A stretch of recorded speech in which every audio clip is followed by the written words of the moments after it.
La Sociedad Dominica de Medios de Comunicación, Sodomco, presenta A Pensar Más con Rosa María Palacios.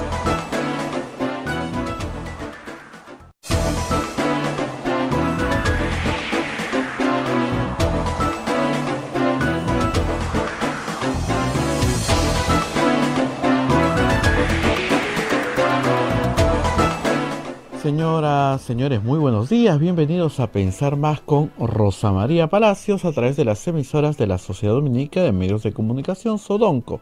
La Sociedad Dominica de Medios de Comunicación está integrada por Radio Santa Rosa en Lima, Radio Santo Domingo en Chimbote, Radio San Martín en Arequipa, Radio Cepagua en Ucayali, Radio Quillabamba en La Convención, Radio Madre de Dios en Puerto Maldonado. Son emisoras con el carisma dominico del Perú. Aparte, se une otra red de radios amigas como en Huánuco Radio Huánuco, Ayacucho Radio La Voz de Ayacucho, Puno Radio Pública, Ancash Radio Moro, Huancayo Radio Cumbres, la radio del Arzobispado de Huancayo, en Satipo tenemos a Radio Milenio en Abancay, Radio Estación Solar. En Yurimaguas, el Vicariato Apostólico de Yurimaguas, tenemos a Radio Oriente. En Cajamarca, Radio Los Ángeles. Lampa, Radio San Valentín. En Cerro de Pasco nos acompaña Radio Activa. En Guanta, Radio Continental. Onda Digital TV nos pone en sus pantallas. Y Fuego TV a través de un sistema de cable BES 30, Cable Perú. Ahí está Fuego TV. Y también a Emetagua, que nos pone en podcast para que usted pueda escuchar este programa en cualquier parte del mundo y al momento que usted desee, cuando se está trasladando de un sitio a otro, puede escuchar este programa. Y también en vivo estamos a través de las plataformas móviles, estamos en transmisión en el Facebook de Radio Santa Rosa, el Facebook de Radio Quillabamba y el canal de YouTube de Radio Santa Rosa. También en nuestra página web, que es www.radiosantarosa.com.pe. Estos son los medios por los que usted puede seguir a Pensar Más con Rosa María Palacios. En unos instantes vamos a estar con Rosa María Palacios para que nos haga el análisis de todos los últimos acontecimientos que han sucedido en nuestra patria, sobre todo cómo está el panorama en el Congreso de la República. Parece que ya hay candidatos a ser presidentes de la mesa directiva, que es muy importante tomar en cuenta porque esa persona podría en algún momento ocupar la presidencia de la República. Y también hoy día estará con nosotros el periodista, el jefe de unidad de investigación del Diario de la República, el periodista Ángel Páez, quien está siguiendo el hilo de la investigación de la empresa de Marvito, el ahora ex esposo de la señora Keiko Fujimori, porque como se comentó el día de ayer en el programa, una cosa es la parte personal, donde nadie tiene por qué meterse, y otra cosa es la parte judicial, donde sí es preocupante porque el señor Vito tiene que rendir cuentas a la justicia y en cualquier momento él podría tomar un avión y podría irse del país. Y no sé si lo volveríamos a ver alguna vez, como tantas personas que se han ido, ¿no? Como las hermanas del expresidente Alberto Fujimori, que se fueron a Japón y hasta ahora están volviendo. Así es, por eso es muy importante tomar en cuenta todos estos datos. Y también el panorama del transporte. Parece que el día lunes vamos a hacer un paro de transportistas, depende de mañana. Y volviendo al tema de la señora Fujimori, hoy día también la Corte Suprema va a ver el caso de la señora Fujimori, si vuelve o no vuelve a prisión. Más o menos ese es el panorama. Además, les quiero contar que mañana en nuestra provincia dominica está de fiesta. Mañana estamos cumpliendo 482 años y ese es un motivo de alegría. Mañana les contaremos más. Así que hoy día en nuestra programación también. Muy bien, ya estamos con Rosa María, me dice Julio, así es que vamos con Rosa María. Muy buenos días, ¿qué tal? ¿Qué tal frío tenemos el día de hoy también? Buenos días, Rosa María, hoy es 23 de junio del año 2022. Tu micrófono, no te escucho. ¿Me escuchas ahí? Ahora sí, ahora Ahí, sí. ahora sí nos escuchamos. Adelante, Ahora sí. Rosa María. Mil disculpas, déjenme que se entre mejor. Ahí estamos mejor. Y nada, decirles que ya no sabemos cómo abrigarnos en Lima del frío que hace aquí. Pero poco a poco durante la mañana iremos entrando en calor. Hay anuncios importantes durante la emisión del programa. Abel lo acaba de decir, se supone que a las 8:15 la Corte Suprema va a va a expedir una resolución que tiene como componente central la prisión preventiva de Keiko Fujimori. Pero antes de hablar de todo eso, tenemos que ir con los auspiciadores que nos acompañan cada día. Y comenzamos con la Pontificia Universidad Católica del Perú. La Maestría en Gerencia Social de la Pontificia Universidad Católica del Perú invita a profesionales de diferentes disciplinas a participar del proceso de admisión 2022 de su modalidad semipresencial. Informes en Facebook, @PUCMGS o al teléfono 993-028-464. Hotel La Cuesta de Caima de la Asociación Santa Catalina de Sena de las Madres del Monasterio de Santa Catalina es la mejor opción para tu estadía en Arequipa. Los recaudados por el hotel sostienen las instituciones de apoyo social de las madres que benefician a niños, niñas, mujeres y adultos mayores en estado de vulnerabilidad. Informes en Facebook e Instagram del Hotel La Cuesta de Caima, Arequipa. Policlínico Ángeles de la Salud ofrece servicios de calidad en salud a precios al alcance de todos. Contamos con un staff de médicos de alta calidad y modernas instalaciones con todas las normas de bioseguridad. Las madres dominicas del convento de Santa Catalina contribuyen con sus oraciones por la salud física y espiritual de nuestros pacientes. Calle Antero Peralta, A10, Urbanización San José Humacoyo, frente a la Iglesia del Sagrado Corazón de Jesús en Arequipa. Colegio Sagrado Corazón Sofianum, 74 años, al servicio de la educación en Arequipa, formando integralmente la niñez y juventud desde la pedagogía de luz y verdad. El Colegio Privado Bilingüe Reina de los Ángeles, situado en La Molina, Lima, tiene como meta la educación en las virtudes cristianas para construir una sociedad más humana, más fraterna y más feliz.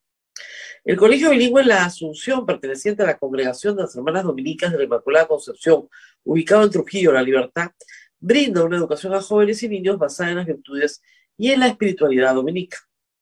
Colegio Santa Anita brinda educación católica desde el diseño curricular Luz y Verdad. Es una gran opción a los papás que buscan para sus hijos una educación de calidad con valores. ASB Estudio Contable y Auditoría es una firma de servicios profesionales con más de 50 años de experiencia.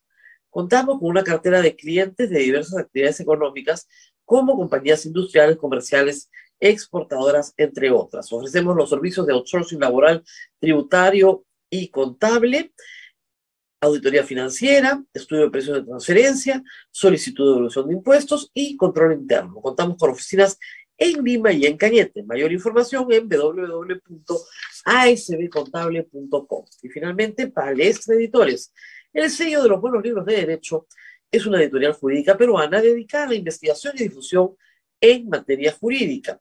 Desde hace 25 años somos un referente para los universitarios y profesionales del derecho. Pueden encontrarnos en redes sociales como Palestra Editores o visitar nuestra web palestraeditores.com.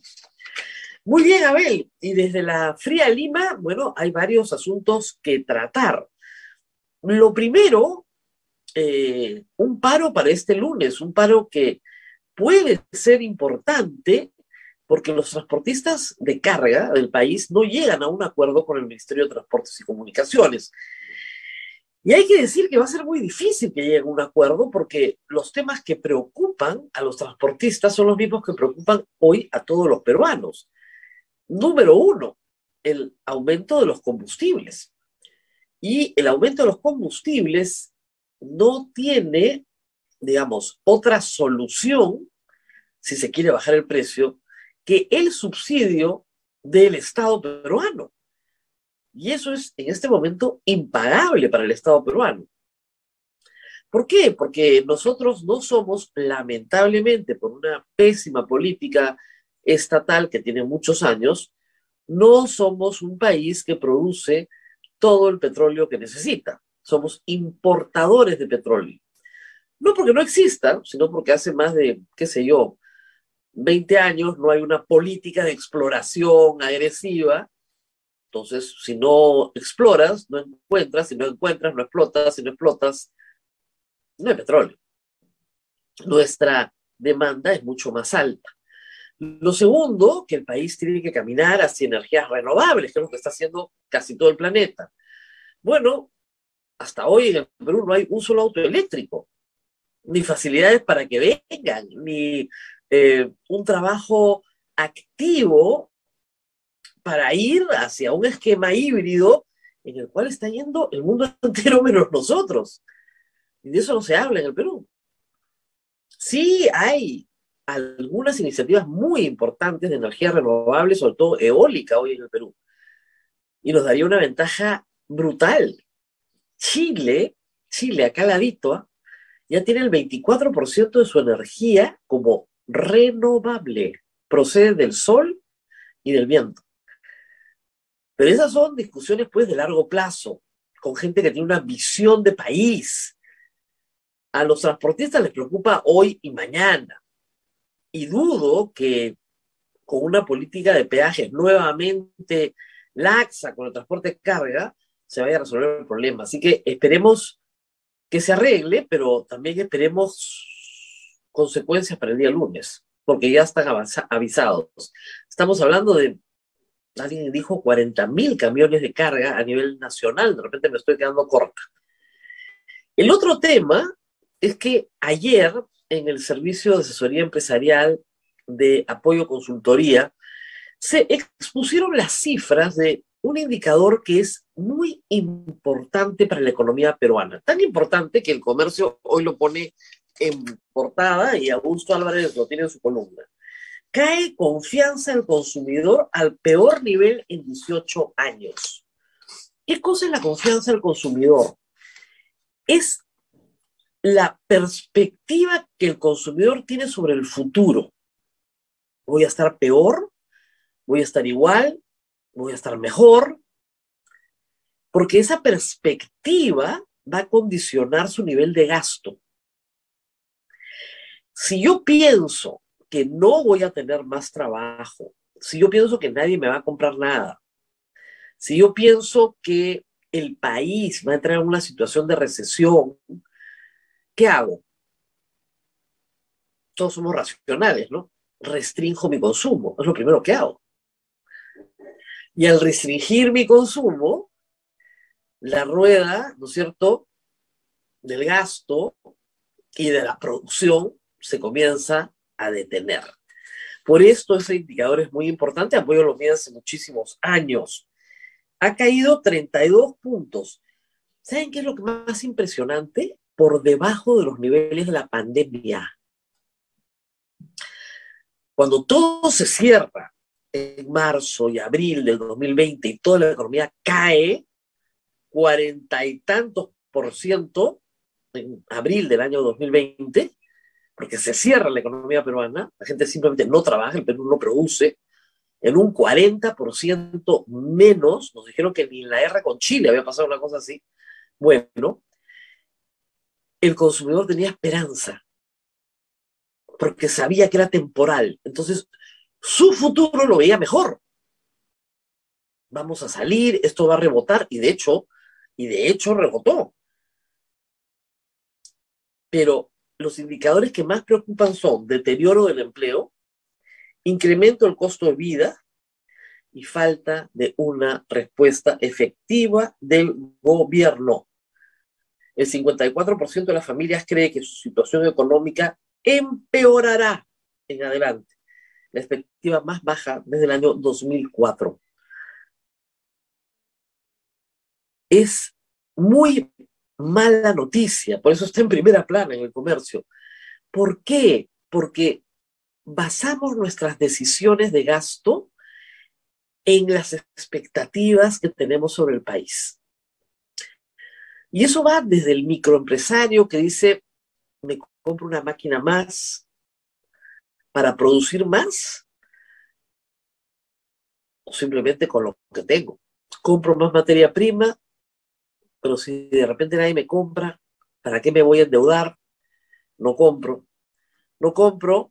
pero al mismo tiempo, ¿no es cierto?, el que me vende va a tener que producir menos porque no le compran, yo voy a dar menos trabajo porque voy a tener menos producción y finalmente voy a tener menos ingresos porque tengo menos producción. Pero esta actitud conservadora que tenemos ante el futuro, además, es la que genera todos los proyectos migratorios que estamos viendo nuevamente en este momento en el Perú y que los estamos viendo en el último año.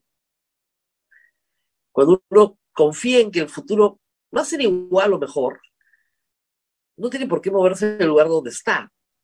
Pero el 54% de las familias creen que el futuro va a ser peor. Y eso mueve a las personas a decir, tal vez el Perú, o tal vez mi ciudad dentro del Perú, no es el mejor lugar para estar. Y todo esto es un proceso muy doloroso. Y lo que molesta a la gente es la falta de respuesta del Estado. Acabamos de señalar como ejemplo el caso de los transportistas. Y veamos el caso de los agricultores. ¿Qué pasó? Se cayó la licitación de la urea. Les dije, demasiada buena noticia para ser verdad. Contraloría realizó un informe muy duro, advirtiendo una serie de irregularidades, y el ministro Alan Castre, que recién ha llegado, hay que decirlo, heredó esta situación, no le queda más remedio que declarar nula la licitación, porque no quiere ir preso, y convocar una nueva, cuyo resultado se va a saber felizmente este sábado. Tiene la esperanza de que la urea esté en campo en agosto, 4 de agosto, de hecho, primeros días de agosto. Junio y julio está sembrando todo el mundo. El señor ministro ya lo sabe, yo se los dije. Mucha gente ya sembró. Para julio, para 4 de agosto. Ojalá que puedas entrar con fertilizante, pero estás tarde. Y este es un tema que hemos admitido, pucha, a todos acá les consta desde febrero, creo. Hablándoles de los precios, hablándoles del incremento de precios, hablándoles de todas las cosas que tenían que haberse hecho antes. Pero claro, con 5 ministros de Agricultura, y ese es el problema. Entre las irregularidades detectadas, el Ministerio de Agricultura no compró la oferta económicamente más baja y de mejor calidad. ¿Saben por qué? Porque no sabían leer en inglés. Entonces descartaron una propuesta porque la certificación ISO estaba en inglés. Y era más baja. Implicaba un ahorro de 8 millones de soles para el Estado peruano. Como si sobrara la plata. Gestión, pues. Eso se llama gestión. La economía no tiene muy buenas noticias para nadie, y esto, al final del día, va a ser crítico para la permanencia en el poder de Pedro Castillo, porque, como dice Augusto Álvarez en su columna hoy día, cuando la gente tiene hambre, no aguanta pues fácilmente las noticias de corrupción. Molesta, ¿no? O sea, estás tratando de conseguir trabajo, estás tratando de llegar a fin de mes, de pagar tus cuentas, de poner comida en la mesa, y estás escuchando un audio donde una persona roba. No te va a poner contento, ¿no? Dice la columna de hoy de Augusto, y vale la pena porque las cifras son bien dramáticas, hablan del humor nacional. Dice lo siguiente: de todos los obstáculos que enfrenta la continuidad de la precaria presidencia de Pedro Castillo, el debilitamiento de la economía familiar es el más complicado, y en ese terreno la situación va mal y la gente cree que aún se pondrá peor. El índice de confianza del consumidor ha caído 32 puntos, llegando al mínimo histórico desde el 2004, es decir, se desplomó a su nivel más bajo en los últimos 18 años, más débil que en la pandemia del 2020 y la crisis financiera del 2008. La caída del poder de compra, por si acaso, del salario promedio de Lima ha sido ya de menos 14% desde el 2020, por la inflación. O sea, tú tienes el mismo sueldo, pero compras 14% menos, pues. Básicamente por inflación. Y esta reducción de ingresos, evidentemente, lleva a la gente a una situación de pesimismo. Se le pregunta a la gente si creen que va a ser más difícil encontrar empleo. Un 60%, más del 60%, juzgan que va a ser más difícil conseguir un empleo. También 60% juzgan que su situación económica ha empeorado y prevén un 54% que va a ser peor en el futuro. ¿Ok? Y ya hoy, por estas razones, 37% está comprando o usando menos cantidad de algunos productos, 25% dejó de comprar algunos productos y 20% está adquiriendo marcas más baratas. Eso es lo que tenemos. Y no es que me gusta tener boca de sapo, pero recuerden ustedes que durante la campaña, hace un año y un mes, yo les decía, lean el plan de gobierno del diario programa. Eso es el hambre. Y lo curioso es que Vladimir Cerrón en su Twitter dice que Pedro Castillo no está ejecutando su diario programa. No, no, no, que sus ideas no son las que se ejecutan, porque si se ejecutaran nos iría muy bien. Lo que hay es en el fondo un problema de gestión y un problema de gestión muy grave que está afectando la economía de millones de peruanos. Y esto, la percepción que todos tenemos es que no va a mejorar. Y cambiando 5 veces, por ejemplo, al ministro de Agricultura, no va a cambiar. Y si tienes políticas de empleo que lo que hacen es destruir el empleo, como la norma de tercerización de Betsy Chávez, no va a mejorar. Y otras más. Y otras cosas más. Mientras tanto, en la política, el gato y el ratón, ¿no? ¿Quién va a ser el próximo presidente del Congreso? Ya les decía ayer, y ayer se confirmó, no hay que ser muy astuto en política, que el audio filtrado de Lady Camones no es más que parte de un capítulo de una disputa por la presidencia de la mesa directiva. Ayer se supo que Lady Camones y Eduardo Salguana eran los favoritos de Acuña para ser presidentes del Congreso. Salguana no había conseguido mucho predicamento entre las otras bancadas y quedaba Lady Camones. Parece ser que la daga vino de adentro. Probablemente, esto lo cuenta Martín Hidalgo en un hilo en el Twitter, periodista del Comercio, probablemente un congresista o un asesor o asesora parlamentaria habían grabado esta conversación privada, política, en la sede de Jesús María de Acción Popular, donde se reúne Acuña con sus congresistas, bueno, y uno de ellos la ha soltado para que Lady Camones no sea presidente del Congreso. La candidata entonces favorita es la que no es favorita de Acuña, la señora Gladys Echaíz, que ha sido fiscal de la Nación. Y no ha sido favorita de Acuña porque nunca vota con APP. Ella y el general Quiabra votan como le da la gana y normalmente votan con Fuerza Popular. Es, por tanto, la candidata de Fuerza Popular, aunque ya ayer, más adelante en el día, Hernando Guerra García dijo que en realidad podía ser cualquiera, ¿no? Que se está evaluando, bajó un poco el tono, pero varias voces desde Patricia Juárez han dicho que es Gladys Echaíz, a lo cual se ha unido también algunas voces de Renovación, Avanza País no sería problema, Fuerza Popular, el mismo APP, y ahí tienen los 66 votos.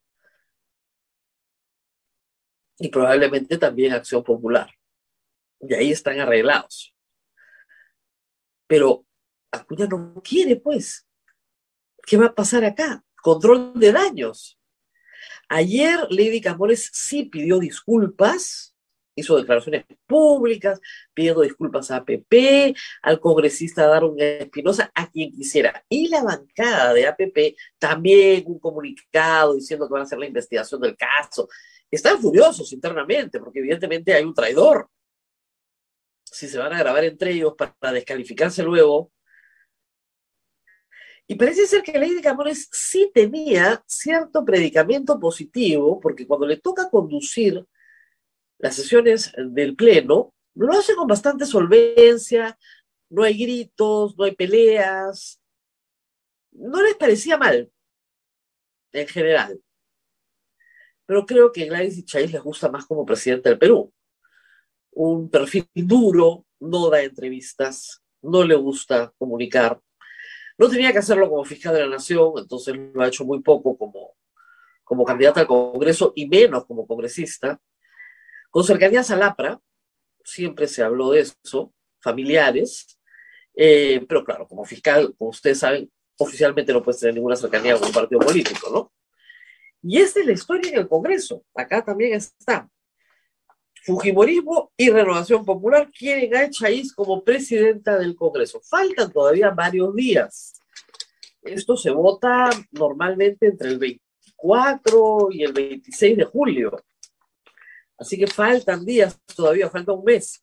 ¿Cómo seguirán las negociaciones? No lo sé. Lo que sí sé es que el señor Acuña no está contento, porque el problema es este. Él va a decir, pero la presidencia era para nosotros. Y lo que van a decir, sí, es para ustedes, pero con el Chaiz. Se especuló mucho, además, en los últimos días que Chaiz iba a renunciar a la bancada de APP. Y ha dicho también Renovación, el señor Montoya, que postuló, ¿se acuerdan ustedes? En vano, porque no sacó ni los votos de Renovación. Ha dicho que ese acuerdo no los alcanza a ellos y que ellos probablemente van a poner sus votos en otro lado. Son 7, así que no son demasiados, pero reitero, Fuerza Popular sí tiene 24 votos. Y lo que decida Fuerza Popular es importantísimo. Si Fuerza Popular quiere Chaiz, probablemente sea Chaiz y nadie más que Chaiz. El que promueve a Chaiz en Fuerza Popular, según Martín Hidalgo, es Alejandro Aguinaga, que ha dicho que quiere una mesa directiva, ¿cómo es? De cerebritos. Vamos a ver si son cerebritos o no. ¿Ves? Acá también, lo dice el Comercio, Audio de Camones le abre una puerta a candidatura de Chaiz. ¿Ok? Entonces, en Acción Popular han dicho que no van a respaldar a Lady Camones, ni aunque pida disculpas. ¿Ok? Y ya está Renovación, Podemos también, y un sector de Fuerza Popular que se inclina por Gladys Chaiz. Efectivamente es una mujer preparada, no hay discusión sobre eso, pero como ustedes saben bien, es fraudista.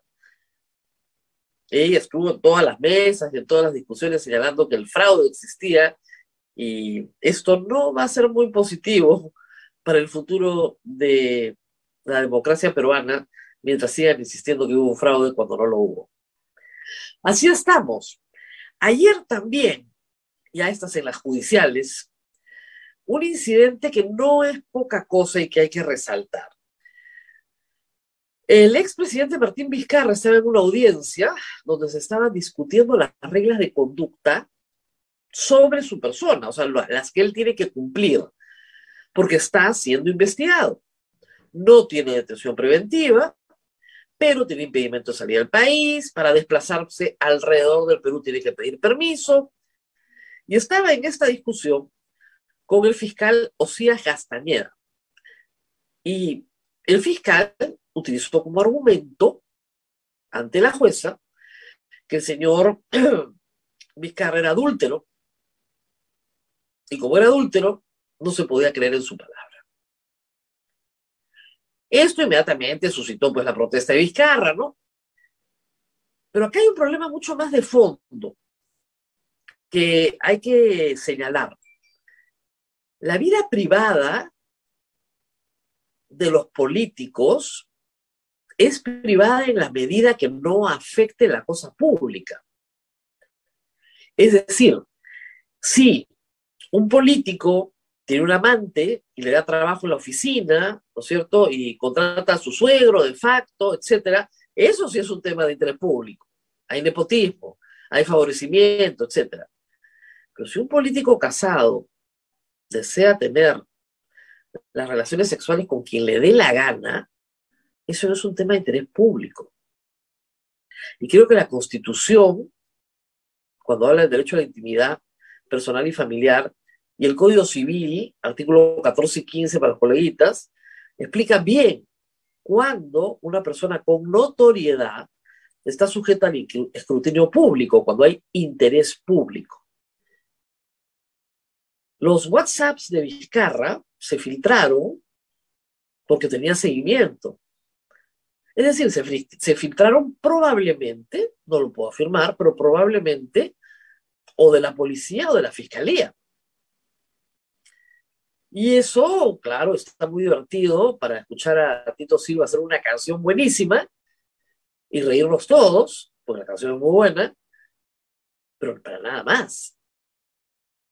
Si un fiscal mete ese tema en una audiencia sobre medidas de conducta, está mandando dos mensajes. El primero es que no tiene argumentos. El adulterio dejó de ser delito en el Perú, creo que en los 70s. Creo que en los 70s. Yo cuando estudié el Código Penal ya no era delito. Yo estudié en los 80s. Así que no hay policía de cama ni fiscal de adulterios. No es delito, ni falta, ni nada. Es un asunto privado. Lo segundo es que el fiscal demuestra ante el juez o jueza en este caso que tiene una animadversión personal, porque saca temas personales. Entonces, no tiene argumentos, porque ese es el mejor argumento que tiene, y tiene una animadversión personal contra el imputado. Destruye su caso, pone en peligro su investigación, y obviamente el juez a cargo no va a tomar en consideración esos argumentos. Y lamentablemente no es la primera vez, ni es el primer caso en que la fiscalía actúa de una manera tan poco profesional. Están perjudicando su propio paso. Ustedes recordarán, en el programa que hago después lo voy a recordar, en este mismo caso, el del señor Vizcarra, la conducta del señor Juárez Atoche contra mí, además que no tengo nada que ver en el proceso, mencionando que yo era una abogada cachinera, que no era abogada, que me postulara como abogada de Vizcarra, porque estos señores tienen el ego inmenso, inmenso, no admiten crítica alguna. Y últimamente, el Poder Judicial, es decir, los jueces, han comenzado a tomar determinaciones que ponen límite a ese ego y a ese poder que no tienen. Porque el fiscal solo propone y el juez dispone. Por eso es que los casos derivados de los procesos de Lavallato todavía no están dando los resultados que tendrían que dar. Ya hay algunas acusaciones, Vizcarra no es una de ellas. Recuerden ustedes que el señor Juárez Atoche en noviembre del 2020 dijo que lo iban a acusar de inmediato. Aquí seguimos sentados. 2 años, estamos junio, pero casi en noviembre serían 2 años después. Junio en realidad, porque son 2 años, porque la investigación empezó en junio o julio. 2 años después. Y seguimos aquí sentados y están preocupados sobre quién entra en la habitación del expresidente en el Cusco. Esa es la principal preocupación de la fiscalía. El señor está procesado por robar. Esa es la acusación, por recibir dinero de un contratista en una obra pública en Moquegua. Y el señor fiscal está preocupado por con quién se acuesta o con quién no se acuesta. Así no vamos a llegar a ninguna parte. Y en las judiciales, como decía al principio, hoy, en unos minutos, supongo, vamos a conocer, vamos a estar atentos, la resolución de la Corte Suprema sobre la medida de libertad para Keiko Fujimori.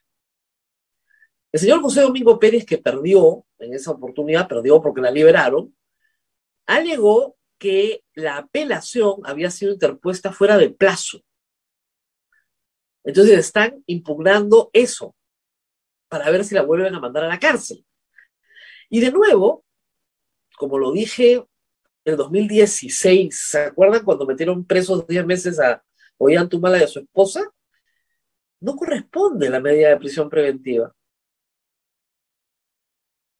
pero si los jueces se dejan impresionar por una opinión pública que cree que lo que está viendo es un juicio y no está viendo un juicio, sino solamente una audiencia de prisión preventiva, si los fiscales con ego grande no revisan bien los fundamentos de su solicitud, todos los políticos van a ir presos una temporada como adelanto de pena, y eso está prohibido.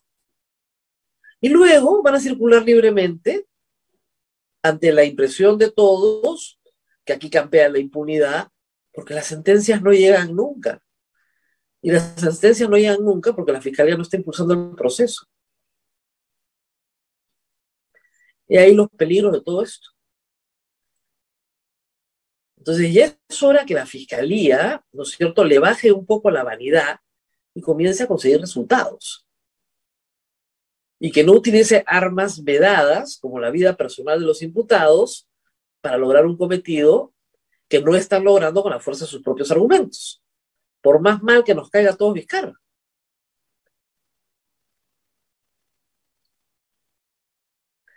Yo no le voy a enseñar al fiscal cómo hacer su trabajo, como él no me va a enseñar a mí a hacer el mío, ¿no? Aunque el señor Juárez Atoche fue bastante explícito sobre lo que yo tenía y no tenía que hacer. Ahora más adelante lo vamos a recordar. Muy bien, Abel, 8:37. No sé si Ángel Páez ya está con nosotros, porque vamos a hablar justamente de Mark Vito, pero de Mark Vito en su carácter procesal. ¿Y por qué es importante contestar esta percepción expuesta por Keiko Fujimori de que el procesamiento judicial de Mark Vito se debe solo al hecho de que es su esposo? Lo cual no es cierto, pero vamos a hablar de eso con Ángel Páez en un instante. Abel, creo que tenemos que ir a la pausa, ¿verdad? Así es, María, vamos a la pausa y sí, Ángel Páez ya nos está esperando. Palestra Editores es el sello de los buenos libros de derecho, una editorial jurídica peruana dedicada a la investigación y difusión en materia jurídica. Desde hace 25 años somos un referente para los universitarios y profesionales del derecho. Pueden encontrarnos en redes sociales como Palestra Editores o visitar nuestra web palestraeditores.com. También agradecer a ASB Estudio Contable Auditoría, una firma de servicios profesionales con más de 50 años de experiencia. Contamos con una cartera de clientes de diversas actividades económicas como compañías industriales, comerciales, exportadoras, empresas de servicio, entre otros. Tenemos oficinas en Lima y Cañete. Más información www.asbcontable.com y también hay un equipo de psicólogos que nos ha puesto un mensaje: equilibrio y armonía, psicólogos, somos un equipo con experiencia en el campo de la salud mental. Nuestro objetivo es brindar un buen diagnóstico, tratamiento y herramientas a nuestros pacientes por medio de una atención de calidad y con calidez humana. Puedes contactarnos al 970 38 28 34 o al 936-054904.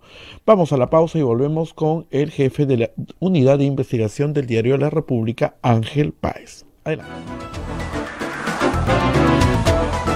Sodomco, Sociedad Dominica de Medios de Comunicación.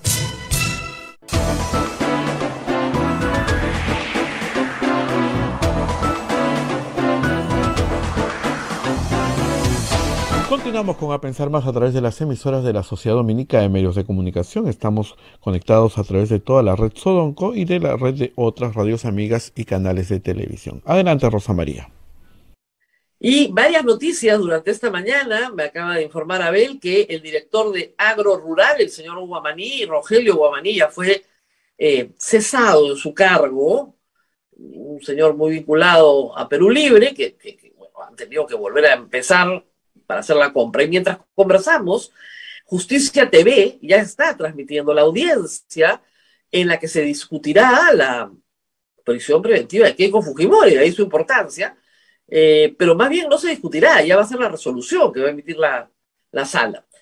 En cualquier momento, Abel va a estar atento para ver el resultado, y mientras tanto yo estoy con Ángel Páez, periodista de investigación de La República, para hablar de Mark Vito, un hombre perseguido por la justicia solo por ser el esposo de Keiko Fujimori.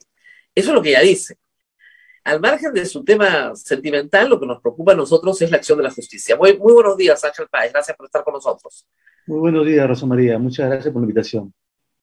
Bueno, digámosle al público cuáles son los procesos en los que está comprendido Mark Vito y luego veamos por qué está comprendido en estos procesos. El señor Villanela está involucrado en el caso llamado Los Cócteles, no por ser el esposo de Keiko Fujimori, como muy bien me ha señalado, sino por graves hechos de implicación. Y voy a mencionar tres muy puntuales. El señor Mark Vito Villanela está acreditado documentalmente que fue a recoger a la empresa del señor Juan Rasmus en 2 ocasiones un total de $180,000 en efectivo.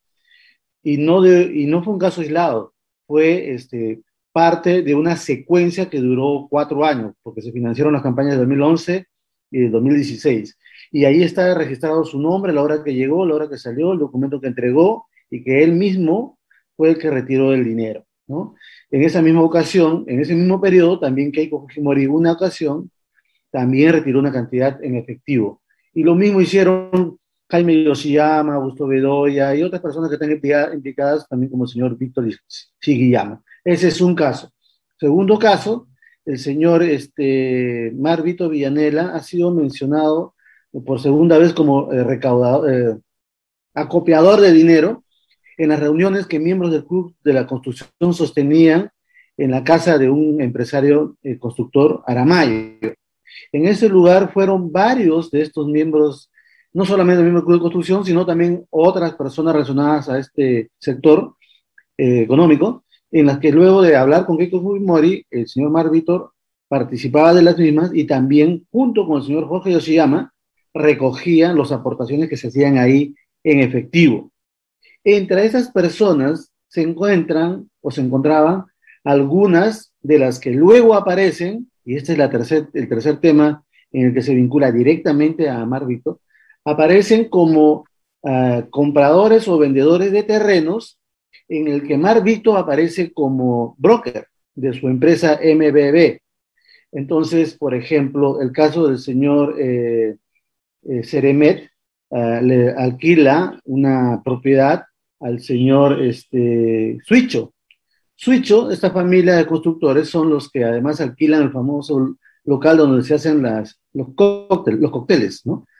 Y este señor Suicho, a su vez, forma parte del Club de la Construcción, o sea, hay una relación directa, ¿no? Pero también hay operaciones con esta MBB, esta empresa del señor Mark Vito, en la que aparecen relacionadas empresas con otros acopiadores de dinero. Por ejemplo, hay el alquiler de una propiedad a un señor Valencoso, que es socio de un señor Kurtovic. El señor Kurtovic está casado con las hermanas del señor Víctor Shigiyama. ¿Ya? Víctor Shigiyama es uno de los que recogía el dinero, igual que Mark Vito, de la empresa del señor Juan Rasmus. Y el señor Markovic, que estoy mencionando, ¿no? A su vez, está investigado porque él usó a varias personas para ingresar dinero como falsos aportantes. O sea, hay una relación de estos tres hechos que he mencionado con toda la mecánica de recojo, acopio y lavado de dinero.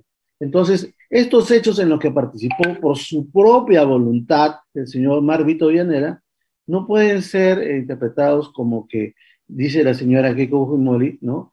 Que por el hecho de haber sido ahí investigada, el señor, por el hecho, solo el hecho de ser su esposo, también es investigado. No, hubo un elemento, una pieza fundamental de todo este esquema que está siendo investigado de lavado de activos, y por eso el fiscal ha pedido 22 años de prisión, ¿no?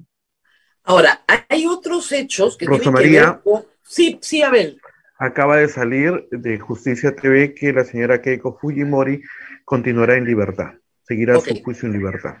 Perfecto, que la apelación entonces presentada, bueno, el recurso de nulidad presentado ante la Suprema ha sido favorable para Keiko Fujimori. Recuerden ustedes, si me permiten este paréntesis, que la solicitud del fiscal José Domingo Pérez está basada en que la apelación de Keiko Fujimori, de acuerdo a su conteo, había sido hecha fuera de plazo. Esto estamos hablando hace casi 2 años. Y la respuesta de la defensa de Keiko Fujimori, que sí fue hecha dentro del plazo. Bueno, la Corte Suprema le acaba de dar de razón a la defensa de Keiko Fujimori.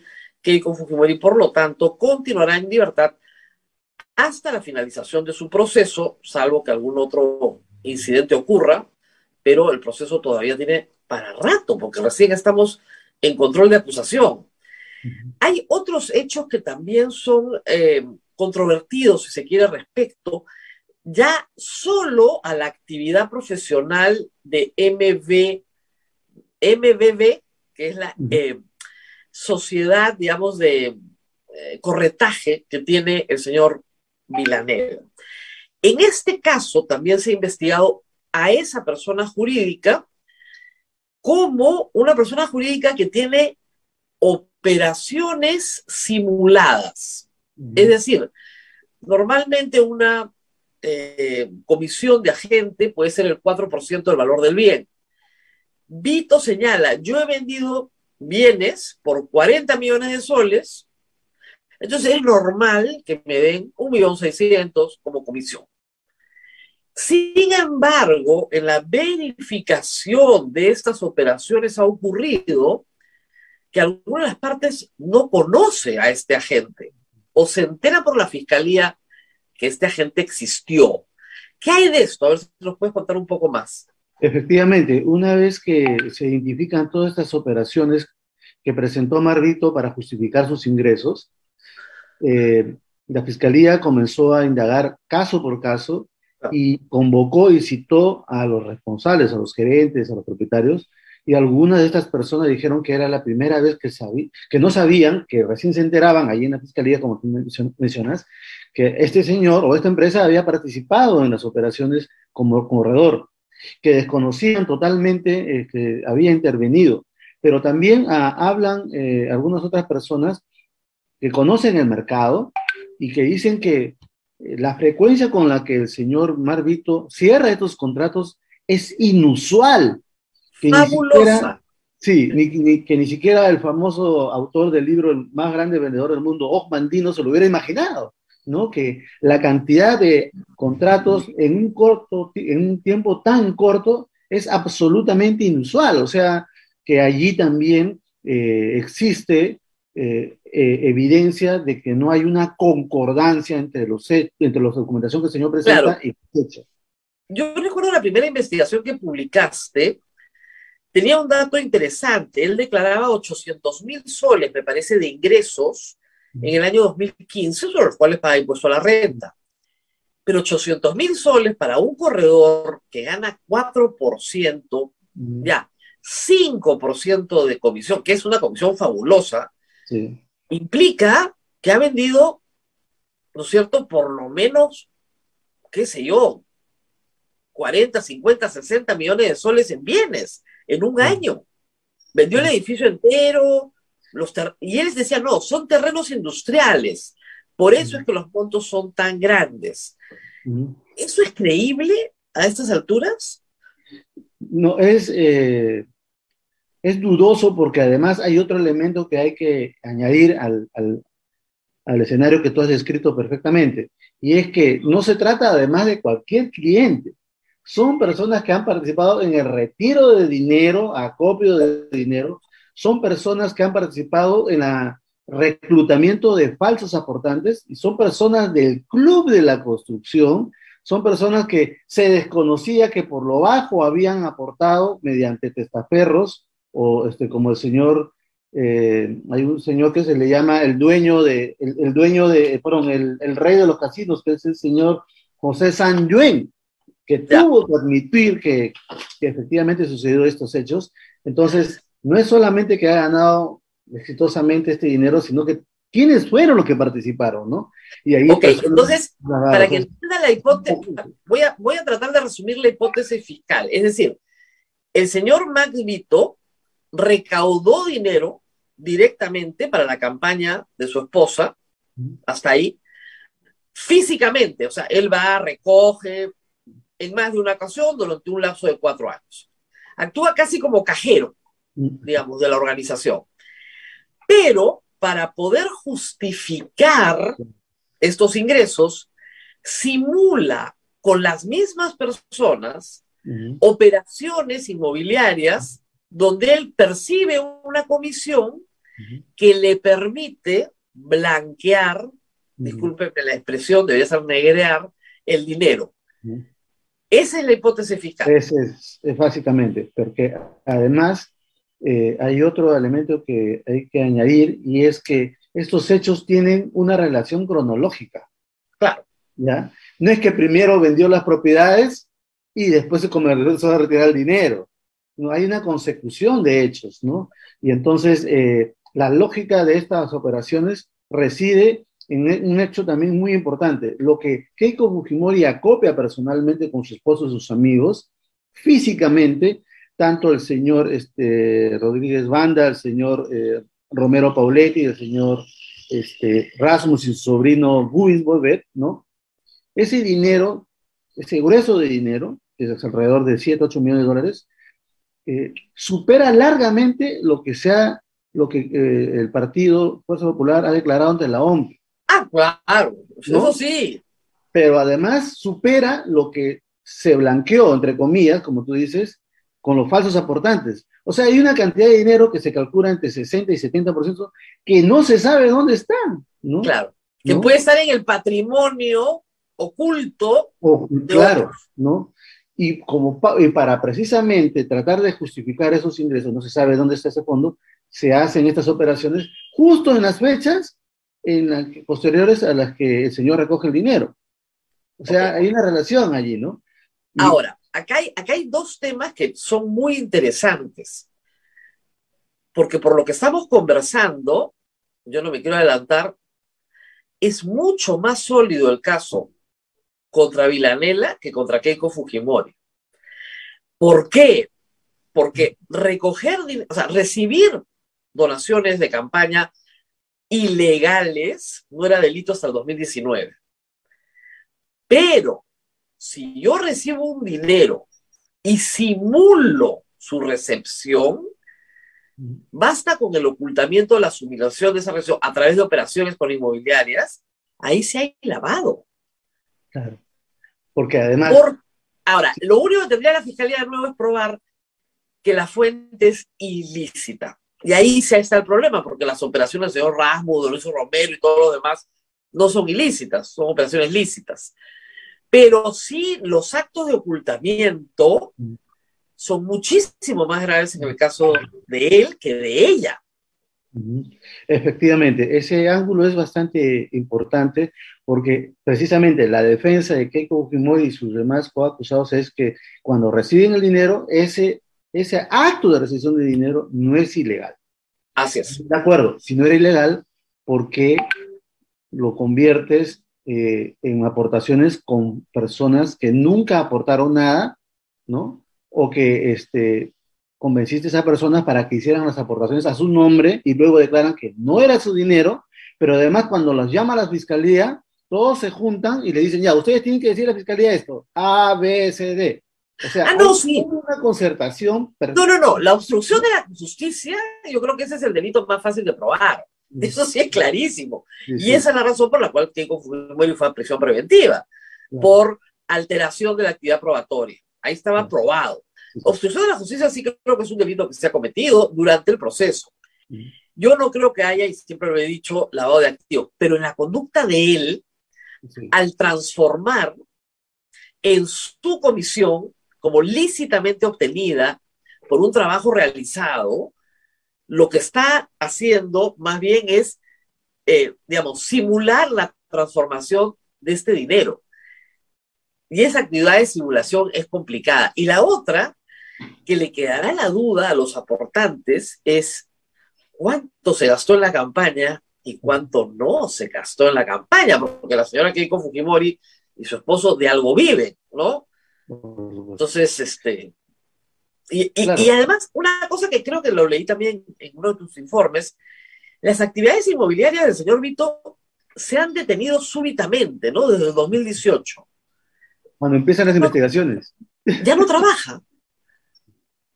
Y además Es cuando raro, ¿no? comienzan, sí, de lo más extraño, sí, efectivamente, no se sabe cuáles son los ingresos, pero es más, muchos hablamos de que este caso empezó efectivamente con Odebrecht, con la entrega que hacen, ¿no? De $1 millón. Pero con el señor Juan Rasmus se hicieron 38 retiros o 40 más o menos igualitos, o sea, 48 Odebrecht, y de mayor cantidad, ¿no? Claro, O lo con que el pasa caso del es que señor... la tesis fiscal es que la aportación de Odebrecht es ilícita.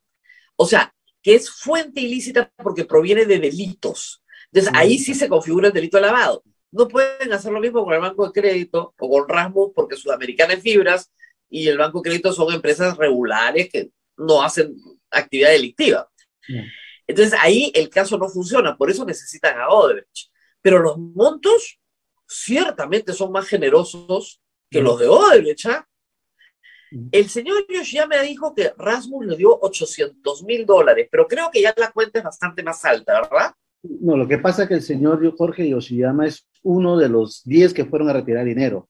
Por ejemplo, el señor, ¿no? Están ahí el mismo Jaime Yoshiyama, Augusto Bedoya, Víctor Shigiyama, está también el propio Jorge Yoshiyama fue a retirar, y Marvito y Keiko Fujimori. Y ese mecanismo... ¿Cuánto suma el total? De esa forma de retiro de dinero, entre comillas, o recojo o acarreo de dinero, más o menos $7 millones aproximadamente. Estamos hablando de las dos campañas, ¿no? Claro, de lo que pero se solo, ojo, pero solo con el señor Rasmus. Sí, solamente con el señor, sí. Y en la primera parte es, si no me confundo, 3 millones y medio, y en la segunda parte, por ahí va igual, sí. Exacto, no recuerdo, pero es así. Y lo más llamativo es, y esto me parece algo muy importante resaltar, y es que estos señores, Rasmus y su sobrino, el señor Gubins Bobet, se tomaron el trabajo de que se registrara absolutamente todo. Desde el momento en que se ordena recoger el dinero de otra empresa, que vaya el carro de caudal, el vehículo de caudales a la compañía, que la secretaria o el jefe o la persona de seguridad registre el momento de la hora, minuto y segundo de entrada de la persona que va a recoger el dinero, la entrega del paquete, las características del paquete y la hora, minuto y segundo en que se retire el señor con ese dinero. Esa es la suerte de trabajar con formales, pues. No eran informales, eran formales. Todo está registrado. Claro, están las declaraciones de las secretarias que también han confirmado la presencia de esa persona. Claro, ya, o sea, además, una minuciosidad increíble. Hay que decir una cosa, todos son colaboradores, o sea, los empresarios en este caso son colaboradores todos, porque todos han confesado. Claro. Ahora, hay algo también interesante, la Fiscalía dice que tiene colaboradores eficaces. Yo estuve contando y no hay más de 5 o 6 conocidos. ¿Quiénes son las otras personas? Yo creo que hay ahí, entre esas personas, empresarios que nos van a sorprender. Claro, que son todos los que han puesto plata y han dicho, mire, yo encanta. Desde que Dionisio Romero se presenta y dice, sí, yo le puse la plata, le traje el maletín, o sea, él fue, su defensa le dijo, usted confiesa todo, confesó todo, le han dado inmunidad, está en el proceso, pero es inmune, y todos los demás han seguido el mismo camino, porque el mensaje de la Fiscalía es, no nos interesan los aportantes, nos interesan los políticos. La fuente. Ese es el mensaje hasta ahora. Vamos a ver cómo se desarrolla esto en el juicio. Pero para efectos procesales hay el caso Cócteles, que ya está en marcha, ¿y cuántos casos más hay? ¿O solo hay el caso Cócteles? Claro, se ha juntado todo, las dos campañas. Porque las además dos campañas, el caso Cócteles, claro. Ok, entonces estamos hablando, ya estamos hablando de un solo caso que en este momento está en control de acusación. Sí, es el que más ha avanzado. Tiene más años también, ¿no? Y muchas dificultades. No, con decirte que el tomo... Desde que sacamos las rifas en el 2011, desde que, oiga, ¿qué rifas son estas? Desde el 2011 estamos en esta historia, han pasado 11 años. Este caso debería comenzar a entrar a juicio oral muy pronto. Sí, ha avanzado bastante. Esta separación conyugal, yo he preguntado por todos lados, me han dicho que no, pero de todas maneras, con alguien que investiga el tema, esta separación conyugal puede tener algún efecto. De hecho, uno de los dos va a tener que conseguir nuevos abogados, porque Claro. la defensa era de la misma abogada, la señora Loza, acompañaba a ambos, tal vez en este momento lo que te convenga y lo que te dicen siempre es consíguete un abogado diferente. Eh, ¿Qué más podría pasar en el proceso? A ver, según algunas fuentes fujimoristas, eh, se trataría de una estrategia. Bueno, en realidad, qué cosa que no hagan Keiko ni su esposo. Claro, siempre hay una estrategia detrás, ¿no? ¿No? El señor Villanera, tengo entendido que no está con restricciones para salir del país, ¿no? Eso es lo que yo he Entonces, averiguado yo también. sí, y entonces las hijas ya no son las mismas personas de hace 4 o 5 años, ¿no? Claro, lógico. Son Cuando adultas, empezaron, ya no ya adultas, son, pero en camino de serlo. sí, y entonces aparentemente habría optado porque el caso lo enfrente solamente a la señora Keiko Fujimori y de esa manera darle la posibilidad de que el señor Vito eventualmente retorne a sus hijas a Estados Unidos, o perdón, que se vayan a Estados Unidos con su familia. Esa es Lógico. una posibilidad, porque ya entran también a edad universitaria, tengo entendido, ¿no? Ujú. Entonces, esa sería una parte del propósito que tendría este divorcio, ¿no? Y como tú mencionas, eventualmente tener una defensa cada uno y hacer un curso diferente, ¿no? Entonces Claro, la pero frase la esa verdad es que si es así, yo creo que sería, para la defensa es mucho más fácil defender a Keiko Fujimori que defenderlo a él, claro, porque la empresa efectivamente, inmobiliaria es de él es el único accionista, es una IRL, tengo una SAC, pero con el accionista es él, el gestor es él, el gerente es él, y toda la operación de supuesta simulación la realiza él, no la realiza ella. efectivamente. Y que tiene relación con su papel como acarreador de dinero. O sea, estamos viendo Claro, allí, ¿no? Toda una secuencia de hechos que concuerdan con lo que señala la fiscalía, ¿no? Por eso, como tú mencionas efectivamente, este divorcio facilitaría, ¿no?, la defensa de cada uno por su lado. sí, pero no, o sea, él subiéndose un avión, claro, va a dilatar probablemente porque extraditarlo a los Estados Unidos, ya estamos viendo el caso Toledo, lo que Sí, demora, sí, mucho más con un nacional de los Estados Unidos, donde la sí. discusión sobre si esto es un crimen o no, probablemente sea eterna y probablemente la Fiscalía en Estados Unidos determine que no es un crimen ni en Estados Unidos ni en el Perú, porque tiene que haber principio de doble imputación. Y lo que estamos discutiendo acá no es un crimen en los Estados Unidos. Entonces, esa parte que tú mencionas efectivamente contribuye a sustentar la hipótesis de que este divorcio tendría ese objetivo, ¿no? Que este señor regresara a Estados Unidos con sus hijas para que Keiko Fujimori enfrente en solitario este caso, ¿no? Porque él tiene sus propios problemas diferentes. Claro, y es más fácil. Ahora, me parece extraño que no se haya, o sea, sí, yo recuerdo que se pidió impedimento de salida para Vilanela. Un momento, sí, pero creo que hubo una nueva solicitud, ¿no? Y ahí fue que este, logró que se levantara, ¿no? Exactamente. Ahora, si fuese así, normalmente este anuncio lo haces con el señor Vilanela fuera del Perú, ¿no? Claro. Es Pero es que muy lo que extraño. pasa es que yo creo que estaban esperando la resolución de hoy día. Claro, pero la resolución del día salió favorable para ella Uh-huh. eh, y están Pero la verdad, esperando. sí, Es muy yo creo que extraño todo pensaba, esto, la verdad. sí, debe haber alguna lógica que ellos manejan, pero no creo que ellos pensaban que esta resolución iba a ser favorable. Yo creo que iba a salir en contra. Por eso es que un poco que se adelanta, por la cercanía del anuncio del divorcio respecto a la sentencia, ¿no? Creo que ellos esperaban que iba a ser negativo. Por eso hacen ese anuncio, ¿no? Tiene una relación de todas maneras. Hay una lógica ahí. Hay alguna lógica que nosotros no llegamos a entender. Y claro, dicen que la explicación más simple siempre es la correcta, que en el fondo este sí es un problema conyugal, ¿no es cierto? Dos personas no se llevan bien después de tantos años y simplemente se separan. Pero hay que decir algo sobre esto. defensa incondicional del señor Villanela estuvo un poquito sobreactuada en algunos momentos, ¿no?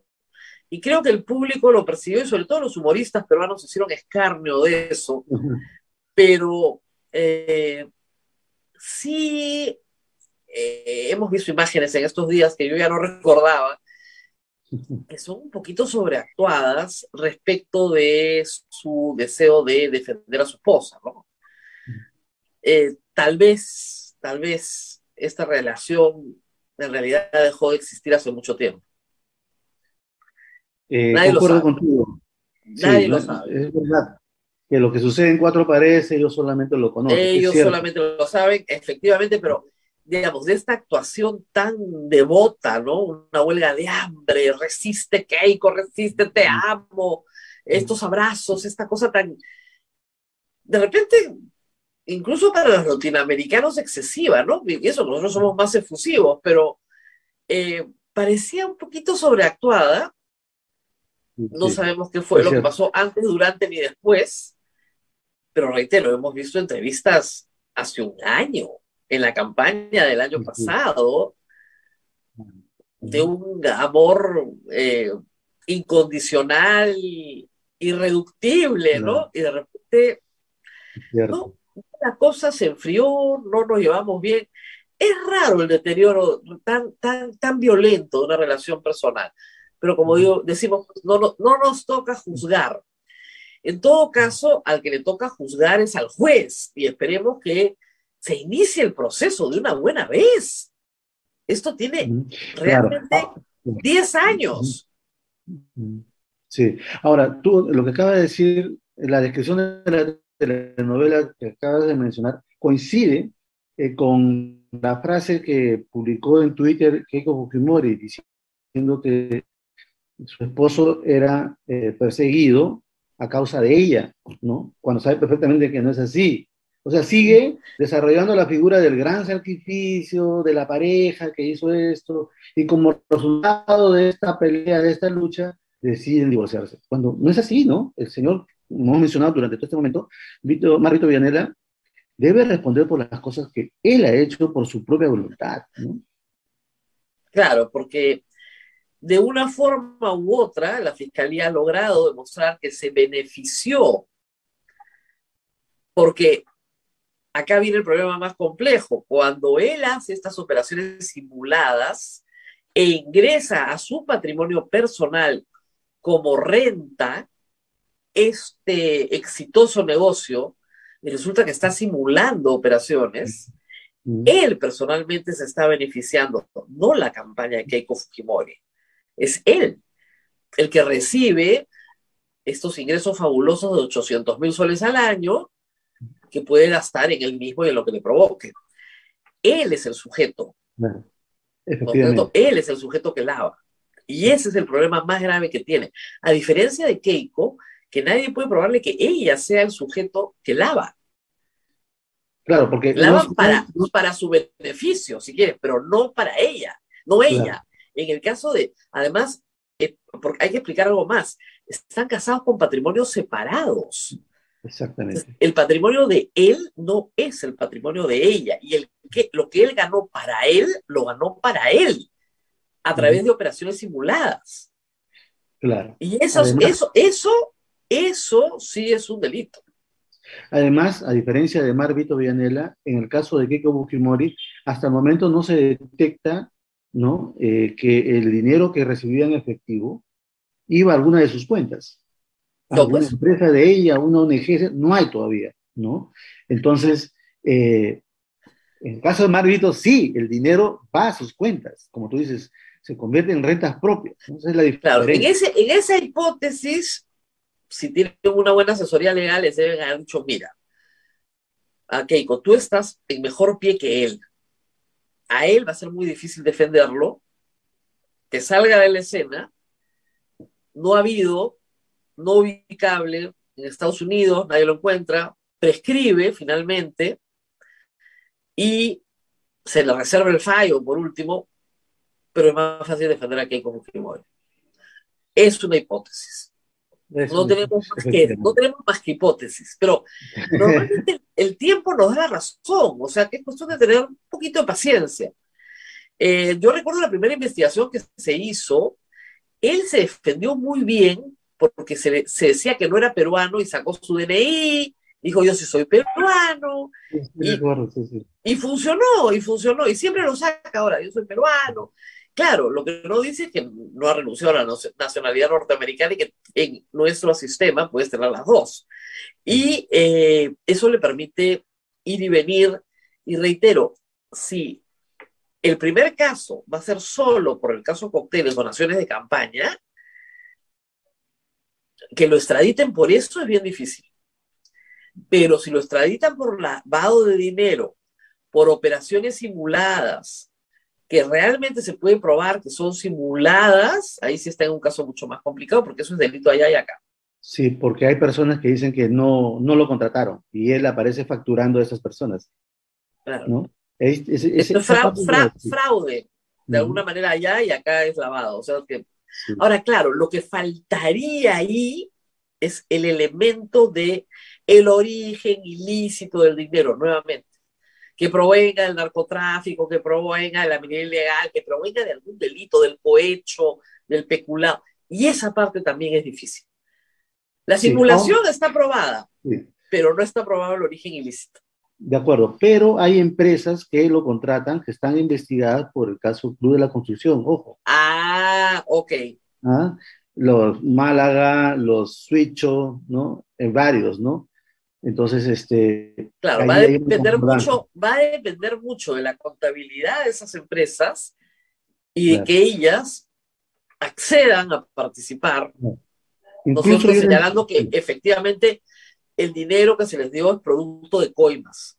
sí. Perfecto. Incluso hay un empresario que fue usado por Odebrecht, el apellido no me acuerdo en este instante, que fue Ajá. usado por Odebrecht como testaferro, simulaba que lo contrataban y esa plata iba para pagar los sobornos, que también participó en estas reuniones con Keiko Fujimori. Monteverde, No, no, no, hay otro, ya un señor de peso, cuyo hijo también fue detenido. Ahora me voy a acordar. Y hay tantos al sí, final. pero Rosa María, son 44 tomos de la acusación, 3.000 folios cada uno. Y yo me tomé el trabajo de leerlo todo. Y además, cuando la defensa observa algunas de estas acusaciones y la fiscalía presenta una respuesta con otros 12 tomos. Claro. Estamos hablando de 56 tomos, o sea, entonces, sí, este señor aparece también en la reunión, ha declarado también, Jorge Yoshiyama lo identificó, entonces existe la posibilidad de que estos que contribuyeron, estos señores del Club de Oposición que contribuyeron a la campaña, podrían tener una relación con el origen ilícito de estos fondos. Sí. Sí, no, los fiscales no conocen la palabra economía procesal, porque claro, 44, pero son más reiterativos. Bueno, sí, eso sí, es cierto. O sea, lo que está se puede resumir en, digamos, 3 páginas de periódico grande, ¿no? Porque se puede resumir, pues, ¿ya? Claro, Son sumamente reiterativos, pero evidentemente se adjuntan las pruebas, ¿no? Entonces, por ejemplo, el libro de ingresos a la fábrica, completo. Entonces, eso es un top, ¿no? O sea, claro. los ingresos se marcan ahí, se evidencia que es el auténtico libro, etcétera, Sí, etcétera, etcétera. Entonces, eso va cargando y cargando el sí, expediente. sí, Eso es sí. verdad.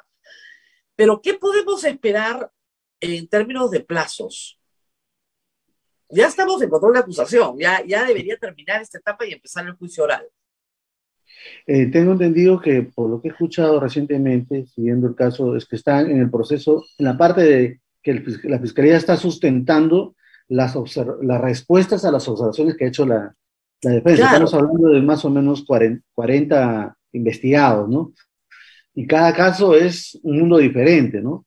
Entonces, está en esa fase, y es en ese contexto precisamente que, revisando lo que presentó la Fiscalía para responder las observaciones de la defensa, que encontramos este tipo de información que no se había conocido antes, ¿no? claro. Por ejemplo, el detalle de los ingresos y salidas de dinero, las declaraciones de personas que estuvieron presentes cuando Keiko Fujimori recibió fondos, o cuando el señor Dionisio Romero hace las entregas de dinero, cómo se hicieron, en qué lugar, a qué hora, sitio, porque también ahí hay mucha minuciosidad, o sea, existe el trasiego del dinero, ¿no? Entonces, esta parte del proceso está en esa parte, ¿no?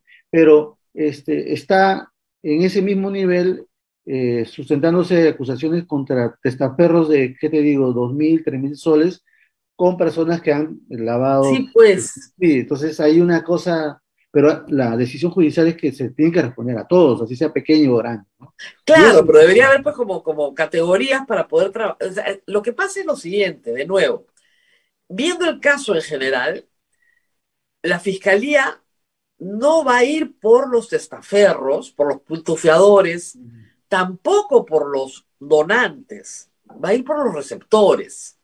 exactamente. Entonces, y está ofreciendo a todos los demás acuerdos. Sí, Entonces, si esa es la estrategia, tienes que centrarte en eso. claro. Pero, Ahí están los, claro. como tú Esos dices, son ya, claro, esos son los 14 colaboradores eficaces aproximadamente. claro, tienes que sentarte en los empresarios, que hay que decirlo, valgan verdades, en el año 2011 creían que Humala era una amenaza real a la economía peruana y que iba a destruir sus empresas, y pusieron toda la plata que les pidieron y más. Y en 2016 probablemente pasó lo mismo, pero en ese momento no contra Kuczynski, sino en la primera vuelta contra Verónica Mendoza. Y en el 2021 puede haber vuelto a pasar lo mismo, pero ya con toda la legislación sobre la Claro. mesa han tenido muchísimo más cuidado. Ujú. Pero sí es verdad que hemos sabido siempre, lo que hemos cubierto campañas, que lo declarado a la OMPE versus lo gastado normalmente triplicaba. Normalmente Claro. triplicaba. Sí. Y que lo único que la OMPE podía seguir la pista eran los gastos en televisión, en radio, en prensa escrita, porque exigía facturación y hacía un control posterior de minutos, etcétera. Y normalmente lo declarado coincidía con el gasto en publicidad formal, Claro. pero todo lo demás, que es mucho, porque cada meeting, ya no hay masas pues que se mueven espontáneas, ¿no? Entonces cada meeting tiene un costo. Y era más o menos, mi cálculo siempre fue que era el triple. O sea, si el partido declaraba que había gastado 10 millones de soles, había gastado 30 millones de soles. Claro. O la misma cifra, pero en dólares, ¿no? O sea, si eran 10 millones de soles, eran 10 millones de dólares. Porque no había forma de solventar lo que aparecía ante los ojos del público, ¿no? Ujú. Y la metodología de la OMP, lamentablemente, era básicamente para publicidad que podía constatar con facturas, Efectivamente. pero no para los demás. El problema Claro, se resuelve, el problema se resuelve con la modificación constitucional del 2018 y con la ley del 2019, la ley penal, y con la modificación a la ley de partidos políticos. Pero hay que decir algo, no se ha terminado de resolver. Y eso es claro. lo más grave de todo esto. Claro, efectivamente, una de las explicaciones que dieron los empresarios y los banqueros fue que había un temor, como tú mencionas, de que se eligiera un gobernante chavista o que se implantara el Exactamente. comunismo, ¿no? Algo que hemos visto de nuevo en las últimas elecciones, De ¿no? nuevo en la versión. Claro. Pero lo que pasa es que luego ese dinero se transforma, una parte desaparece y otra pequeña parte aparece con falsos aportantes o en operaciones como hizo Marvito Villanela. O sea, Lo que pasa es que ya no les alcanzaba, pues, ni para cubrir contablemente lo de la televisión. Entonces, Operación Tarapoto, Marvito, comienzan a justificar estas cosas porque ya no les alcanzaba la cuenta, era demasiado, sí. ¿no? Y entonces, claro, y entonces esa parte es la que se convierte en lo que la Fiscalía denomina una operación masiva de lavado de dinero. Claro. Ahora, el caso de Ollanta Humala y Nadine Heredia, que tiene otras dimensiones, más modestas, digamos, está en trámite, ya está en juicio oral. Y yo calculo que si llega a la Suprema, que debe llegar, en la Suprema los van a absolver porque no hay lavado de activos, ¿ya? Pero ese caso va a marcar la pauta para todos los que vienen detrás, porque es el primero en entrar. Ahora, hay una diferencia, porque como mencionamos hace un instante, en el caso de Keiko Fujimori, hay 14 jugadores eficaces. Hasta donde yo he visto, en el caso de Humala, No hay nadie. no hay ¿Quién iba a nadie. poner? Sí, ¿entiendes? Salvo ¿no? los brasileros, no le ponía a nadie. Claro, ¿no? claro. Entonces, Claro, pues. pero Por no eso hay... digo, es otra magnitud, otra proporción, todo es diferente, pero la persecución del delito es la misma porque se imputa el mismo delito, lavado de activos. Y la discusión que hemos tenido desde el primer día es, eso no es lavado de activos. Lavado de activos es Toledo con Maiman. Eso es clarísimo. Claro. Es la Sin conversión, discusión. ¿no? Claro, pues, o sea, me coimean y yo te doy a ti para que tú me blanquees y me lo vuelvas a meter blanqueadito para mí. Que es parecido a lo que hace Vito. Es decir, a mí me dan la plata, yo la meto en una operación simulada y regresa hacia mi patrimonio blanqueadito. Claro. Pero el origen tiene que ser ilícito. Ese es el tema. Y en el caso de Toledo, es Maiman quien finalmente termina por hablar y reconocer que recibió el dinero y lo convirtió, hizo adquisiciones, etcétera, ¿no? Pero en el caso y tenía la contabilidad clarísima, ¿no? Porque todo era transferencias bancarias y tenía todas las plazas por donde había pasado. O sea, no había discusión. Y cómo había llegado a Costa Rica. Y en el caso de Humala y Nadine Heredia, no se encuentra esa similitud con estos dos casos que hemos mencionado. No, tampoco, porque no. ¿Dónde llegó? Tampoco la fiscalía sabe dónde llegó. Si es que llegó. No se sabe. Entonces, hasta el momento. Vamos a ver cómo se resuelve. Ese es el primer caso. Se calcula que por lo menos un año más de juicio oral. Por lo menos. De un caso que empezó a investigarse en 2014. Y son fiscales diferentes, ¿no? Ojo. El caso de Humala inicialmente lo originó el mismo fiscal que tú mencionaste.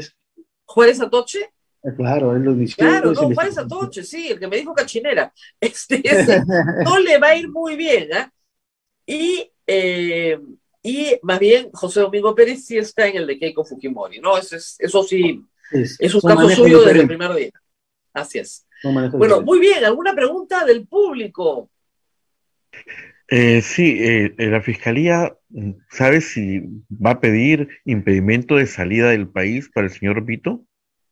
Debería, ¿no?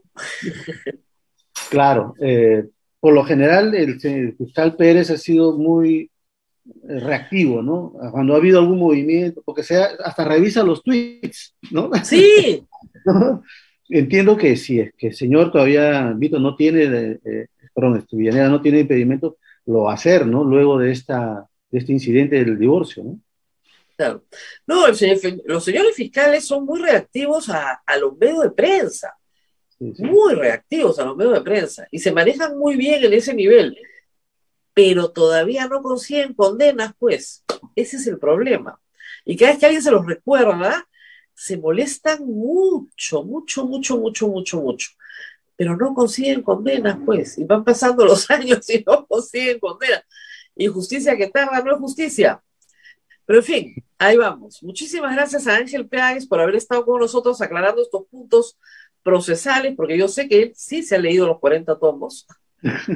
Es menudo trabajo para poder hacer estas infografías con todas las platas que vuelan de un lado para otro y para demostrarles a ustedes que el asunto es más complejo de lo que parece, porque claro, cuando hay que ocultar tanto dinero, hay que desarrollar esquemas muy complejos, ¿no es cierto?, de ocultamiento del dinero, y que el señor Mark Vito Vinadela no es solo el esposo de Keiko Fujimori en esta historia. Es un cómplice, y la complicidad suele ser más fuerte que el amor. Eso dicen, ¿no? Muy bien. Muchas gracias. Muy agradecidos con Ángel Páez. Nos tenemos que despedir, Abel, y regresamos el día de mañana. Regresamos mañana. Mañana nuestra provincia cumple 482 años. Rosa María, mira, ya estamos mayorcitos. Ahora, la gente dirá, ¿por qué la provincia cumple 482 años mañana? Yo les voy a contar mañana. ¿Por qué? Así es. Y no se olviden los que quieren ir a México, todavía tenemos cupos para la peregrinación a México para que conozcan la hermosa Basílica de Guadalupe. Toda la información usted la puede encontrar en el 959-679-662. El viaje va a ser del 17 al 23 de octubre, así que nos vamos para México. Muy bien, Rosa María. Deberíamos irnos, ¿no? Hacemos un programa de allá. Listo, nos vemos. Cuídate, Rosa María, nos reencontramos mañana. Chao, chao. Chao, chao.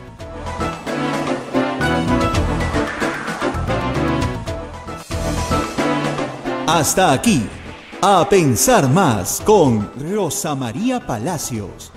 Este programa fue producido por la Sociedad Dominica de Medios de Comunicación, Sodomco.